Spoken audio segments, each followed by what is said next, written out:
D'accord, voici un passage du Nouveau Testament, des écrits de Paul que tu n'as jamais considéré, Layton. En ce qui concerne le calvinisme, es-tu prêt? Ça dit, c'est Éphésiens 2, versets 1 à 3. Et vous étiez morts dans vos transgressions et vos péchés, dans lesquels vous marchiez autrefois, selon le cours de ce monde, selon le prince de la puissance de l'air, de l'esprit qui agit maintenant dans les fils de la désobéissance. Parmi eux, nous aussi, nous avons tous vécu autrefois selon les désirs de notre chair, cédant aux désirs de la chair et de l'esprit, et nous étions par nature des enfants de la colère, tout comme les autres. C'est Éphésiens 2, versets 1 à 3.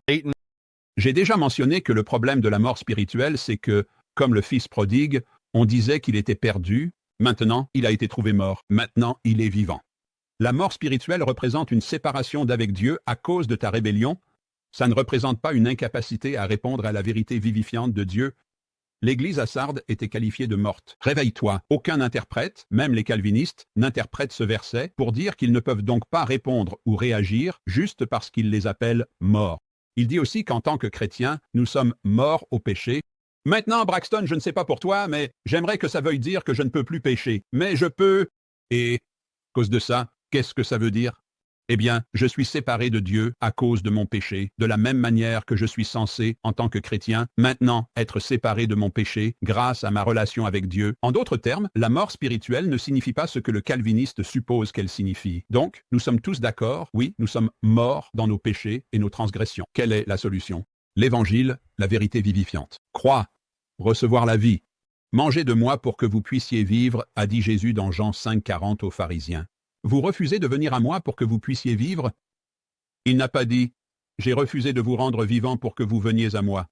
C'est ce que le calviniste supposerait qu'il se passe, non? Non. Ils ont refusé de venir pour vivre.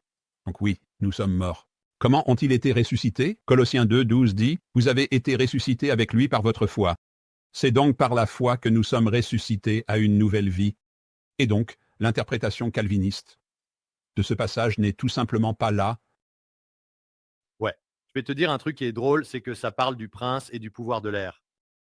Mon père, c'est un des premiers pasteurs de Mega Church, comme tu le sais, à Jacksonville, en Floride, à l'église baptiste de North Jacksonville. Et il était à l'antenne dans les premiers jours du ministère télévisé et il a été présenté par la personne, par le groupe qui possédait le Christian Broadcast Network lors d'un banquet, comme le gars dit, voici le docteur, Harold Hunter, qui, autant que je puisse en juger, est le prince et le pouvoir de l'air. Donc, tu ne sais jamais vraiment comment ça va être perçu.